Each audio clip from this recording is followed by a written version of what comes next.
Après la mort de Marie Belen, tuée pour un portable dimanche à Marseille, c'est l'émotion à la faculté de lettres d'Aix où elle était étudiante. À Marseille, Gilets jaunes et syndicats ont manifesté ensemble ce matin. Et puis à Marseille toujours, le salon Rendez-vous en France a pour objectif de mieux vendre la destination Provence. L'émotion était grande ce midi à la faculté de lettres d'Aix-en-Provence après l'hommage rendu à Marie Belen, étudiante de 21 ans en anthropologie. Un drame qui n'a pas laissé indifférents les étudiants de cette même faculté. C'est un peu choquant en France, tu vois, qu'on se dise putain mais tu peux te faire tuer pour un truc, un téléphone. Enfin, je sais pas si c'est la vraie motivation. Après, des fois on peut pas savoir ce qui s'est passé et tout, mais c'est fou quoi. Enfin, c'est choquant.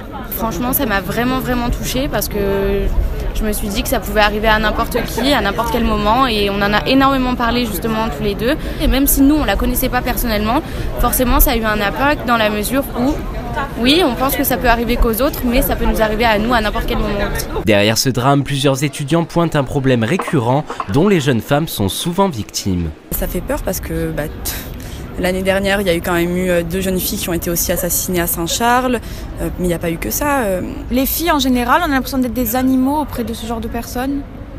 Ils voient des personnes faciles, petites, toutes frêles, entre guillemets, et ils se disent, bon, allez, elle, c'est la bonne cible, quoi. Ça choque forcément, parce que c'est une jeune, j'ai le même âge qu'elle. Je suis étudiante également, j'habite à Marseille aussi. Ça révèle que déjà, il y a un problème avec les femmes et la relation qu'on a avec les personnes à l'extérieur. Après l'hommage, des fleurs et une photo ont été déposées au sein de la faculté à la mémoire de la jeune fille, un espace de recueillement qui sera très prochainement accompagné d'une cellule d'aide psychologique destinée aux étudiants. Entre les Gilets jaunes et le grand débat, les principaux syndicats se mobilisent. Ce matin, plusieurs milliers de personnes ont manifesté dans le centre de Marseille. Ils protestaient contre la politique du gouvernement qu'ils jugent antisociale. La solution, c'est le tous ensemble, c'est le Front populaire. La solution, c'est ça. Non seulement la pression doit être maintenue, mais elle doit s'amplifier. Quand on voit que ce gouvernement, avec sa majorité, est arrivé à privatiser à 6 h du matin, avec 27 députés, l'aéroport de Paris, la Française des Jeux, mais il n'y aura pas de fin. Il n'y aura pas de fin. Si on les laisse faire, il n'y aura pas de fin. En gros, la réponse du gouvernement aux Gilets jaunes, c'est de dire moins d'impôts, donc moins de fonctions publiques, moins de fonctionnaires, mais des services publics qui sont délégués au privé.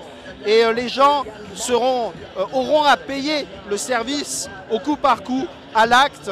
Et donc on a une externalisation des fonctions qui sont aujourd'hui prises en charge par les fonctionnaires. Et il ne faut pas oublier qu'on parle fonction publique, mais la fonction publique, c'est en lien avec les services publics.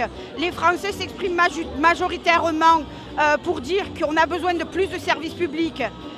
Et un service public de qualité, ça passe forcément par une fonction publique forte. Il ne peut pas y avoir de service public de qualité avec des contrats précaires, avec le cadre actuel qui serait complètement mis à terre. Et voilà. Pour sa 14e édition, le salon Rendez-vous en France a eu lieu à Marseille, un salon international qui réunit l'offre touristique française. L'objectif est de permettre aux acheteurs venus du monde entier d'appréhender l'offre touristique française.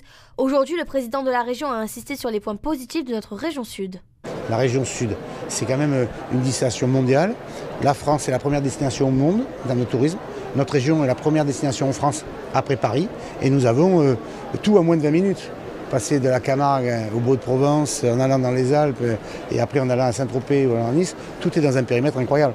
25% de parcs naturels, 50% d'espaces boisés, 1000 km de côte, 300 jours de soleil. Donc on a tout. Alors on met en place les différentes filières, que ce soit, ça passe du camping jusqu'aux 5 étoiles, ça passe par la filière des croisières, ça passe par les filières maritimes, ça passe par les filières des gîtes.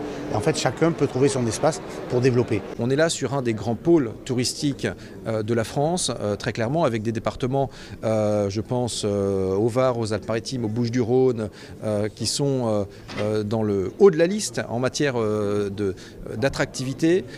Et ça a naturellement des retombées économiques très concrètes pour les territoires. On le sait, des touristes internationaux qui viennent, ce sont des emplois qui sont maintenus, qui se développent, et parfois, hélas, qui ne sont pas encore pourvus. Et nous allons agir de ce point point de vue-là avec le Premier ministre. Bref, on le voit, des destinations d'excellence, puisque cette région sud, c'est à la fois la destination Provence, la destination Côte d'Azur et puis la destination Alpes aussi, qui marche très bien en ce moment pour la période hivernale. Demain matin, le soleil brise sans interruption sur toute la Provence avec un vent faible. L'après-midi, toujours autant de soleil. Côté température, le matin, il va faire frais avec moins 3 degrés à Manosque, moins 4 à Digne ou encore 2 à Fréjus. Mais l'après-midi, grand soleil et température au-dessus des normales avec 18 degrés à Avignon, à Arles, Aix et Marseille. Ce mercredi 20 mars, ce sera le premier jour du printemps.